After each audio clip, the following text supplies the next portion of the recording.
let's now have a look at our guillotines.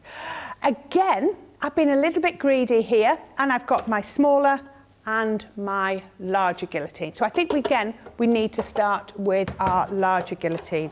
These are absolutely amazing. So we have the extendable arm on our large one.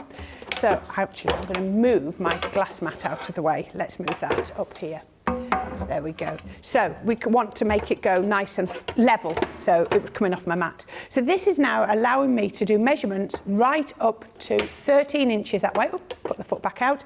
And then I can do my 12 inches down that way. So I have got some A3 card, and that's one of the piece sizes that people probably have the biggest problem with, finding a guillotine that's big enough to do. So you've got your lifting arm on there. Now that blade is very sharp. It's made out of hardened stainless steel, and so that means it's going to last. It's not going to blunt or wear out at all very quickly at all. And we've already mentioned it's got the extendable arm. It's when I put my paper in, so let's go down, let's do a nice unusual measurement. So I put my card nice and tight against the top.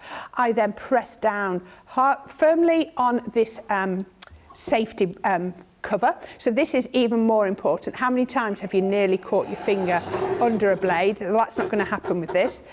Listen to that. Did you hear that crisp cut? Now this is one that's been used by the craft guests for a very long time. I'm going to take that to, let's go 8.5, just random measurements. So I've now been able to trim down my A3 into something a bit more manageable.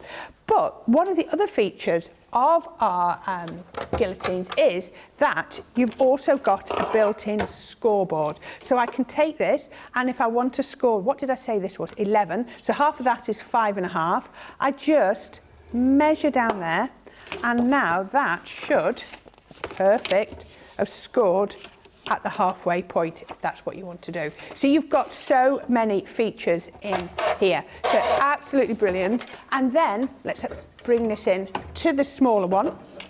And then what you might want to do is start trimming down paper on here. So I can take this one in, and then I can trim off bits. Now, you can trim off, let's see what I've trimmed.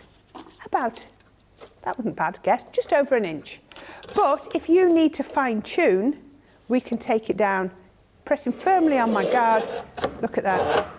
How small a piece are we doing there? And look at that, no feathering at all. Let's see if we can go even smaller than that. So say you're doing your mats and layers and you've just measured it out wrong.